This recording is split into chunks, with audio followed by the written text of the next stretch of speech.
Monsieur le Président de Nîmes Métropole, vous êtes actuellement à Fimela au Sénégal, à l'ouest du Sénégal, dans le cadre du partenariat de Nîmes Métropole signé depuis 2021. Et vous y êtes allé, je crois, pour faire un point d'étape. Comment l'engagement de l'AGLO porte ses fruits dans cette commune rurale du Sénégal? Bonjour Abdel, ravi d'être avec vous sur Objectif Gare.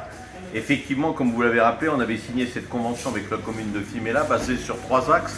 À la fois la solidarité, le développement économique et la formation. La solidarité, c'était par l'intermédiaire d'un don d'un bus, de bennes à ordures et puis de containers. Nous allons d'ailleurs bientôt délivrer 3 nouveaux bus et 2 bennes également pour poursuivre ce cheminement. Sur le développement économique, nous étions venus avec un certain nombre d'entreprises, de start-up, je pense à DB2E, à Veolia et autres qui étaient venus voir cette problématique de l'eau qui concerne cette région, à la fois en termes de volume et sur les problèmes de salinité. Et puis ce qui me tenait à cœur également, c'était d'aider les enfants qui avaient une mention avec le bac pour leur permettre de poursuivre leurs études supérieures, parce que malheureusement dans la vie, parfois on est dans une famille qui n'a pas forcément les moyens. Et donc ils s'arrêtaient au niveau du bac et retournaient dans les champs cultiver les terres agricoles. Et donc on va essayer au travers d'une fondation, au travers d'une association, d'aider en partie un certain nombre de jeunes au travers d'un jury pour leur permettre de poursuivre le cursus universitaire dans une université du Sénégal. Ça peut être Dakar, mais il y en a d'autres sur le territoire pour devenir demain avocat, médecin et d'autres métiers. Donc c'était un point d'étape, on a regardé ce qui avait fonctionné, quelles étaient encore les pistes de réflexion. On a visité également la caserne des pompiers où je vais tenter de créer un pont entre la sécurité civile à Nîmes et ici les sapeurs-pompiers, puisqu'ils ont les mêmes problématiques que nous. Voilà, on a visité également la maison du droit. On a refait des réunions de travail sur le domaine agricole. On va pouvoir travailler également sur l'aspect de la riziculture avec, je pense, président de la fédération des riziculteurs et également les services de la chambre d'agriculture pour travailler sur un peu de culture intensive. Voilà, je crois que c'était en tout cas un séjour très intéressant. Oui, vous l'avez mentionné, il y a plusieurs bus en fait du réseau Tango ont été offerts à la commune pour offrir une solution concrète, une solution finalement solidaire pour permettre à des milliers d'enfants de se rendre à l'école. Les chiffres sont particulièrement éloquents, non ? Oui, tout à fait. À la fois les mamans, mais également les proviseurs de lycée, les responsables des différentes institutions sont venus encore nous remercier et nous dire combien ce don était important pour l'amélioration des résultats scolaires. L'année dernière, c'était plus 10, cette année, c'est plus 15% de taux de réussite au baccalauréat, ne serait-ce que par la présence. Il faut savoir qu'ici, les enfants, les étudiants ont parfois 10 km aller, 10 km au retour pour aller dans les écoles, dans les lycées, dans les collèges. Et donc, au travers de ce don, eh bien, c'est l'accompagnement et l'amélioration des résultats scolaires. C'est pour ça que nous allons continuer et par l'intermédiaire d'un don, permettre à Fimela d'avoir 3 bus supplémentaires. Je rappelle que Fimela, c'est un ensemble de 7 communes, 50 000 habitants sur des îles et autres. Donc tout ça, c'est assez compliqué, mais ça fait chaud au cœur quand on entend les propos que j'ai pu entendre. Et surtout, j'ai senti beaucoup de sincérité, un message du cœur.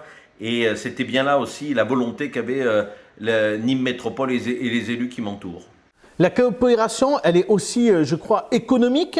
On se souvient notamment d'une visite que vous aviez faite il y a quelques mois avec une délégation d'entreprises du territoire de Nîmes. Est-ce que ça se concrétise aujourd'hui ? Comme je vous l'ai dit, effectivement, nous sommes venus avec un certain nombre d'experts. Ce matin encore, j'étais dans une réunion. C'est vrai qu'il y a une problématique avec des captages qui ne fonctionnent pas forcément bien, des châteaux d'eau un peu surdimensionnés, des problèmes de pression. On a vu dans 50 Minutes Inside un reportage sur cette commune en disant que c'était le nouvel Eldorado touristique. Effectivement, le tourisme avec une dimension environnementale très développée, des écologes. Mais le problème, si on veut faire progresser cette région, eh bien, il faut résoudre ce problème de l'eau, comme je disais, à la fois en termes de volume et par rapport à l'entrée du sel et quelque part nous avons, pour ça tout à l'heure je vous parlais des riziculteurs, la même problématique avec la Camargue aujourd'hui où le sel devient problématique, donc on a des choses encore à faire en commun. En fait, Franck Proust, votre attachement à l'Afrique, c'est pas que des paroles. En fait, il y a une question aussi de vision politique que vous avez. C'est d'offrir finalement de l'espérance, peut-être des moyens, des solutions pour encourager cette population locale à entreprendre. Finalement, c'est presque même une vision loin des caricatures d'une partie du personnel politique national, ce qu'on a pu entendre notamment dans le cadre des législatives.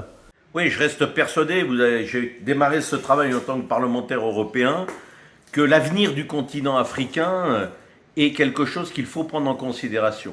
Quand on regarde l'évolution démographique de ce continent, alors le Sénégal, on le sait, a une population jeune, c'est un atout extraordinaire, mais cet atout peut se retrouver très vite comme un inconvénient majeur si on n'arrive pas à construire avec ce continent un avenir pour ces jeunes sur le continent africain. Sinon, on peut parler beaucoup de problèmes d'immigration ou autres, mais ce que nous voyons aujourd'hui dans la Méditerranée sera multiplié par 100, par 1000. J'ai pas envie de voir la Méditerranée comme le plus grand cimetière au monde.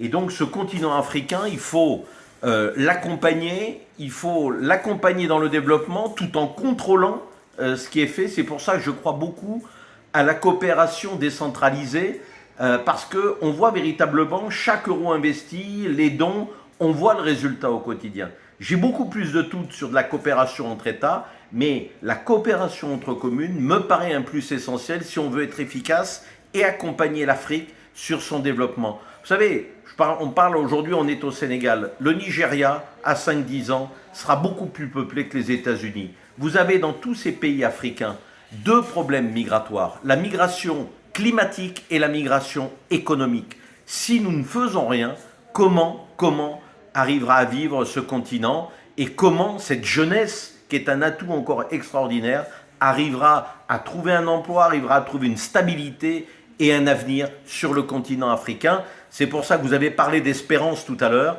Eh bien effectivement, on est là pour, avec nos moyens, essayer d'apporter cette espérance et de construire sur le court, moyen et long terme un avenir pour toute cette jeunesse du continent africain. Merci Franck Proust. On va rappeler que vous êtes président de Nîmes Métropole et vous étiez avec nous en duplex de Fimela au Sénégal. Merci beaucoup. Merci Abdel. Je peux vous dire qu'à Nîmes il fait chaud, mais ici en plus il y a l'humidité. Donc c'est un véritable sauna, mais en tout cas c'est passionnant et l'aventure humaine que nous vivons ici était véritablement extraordinaire.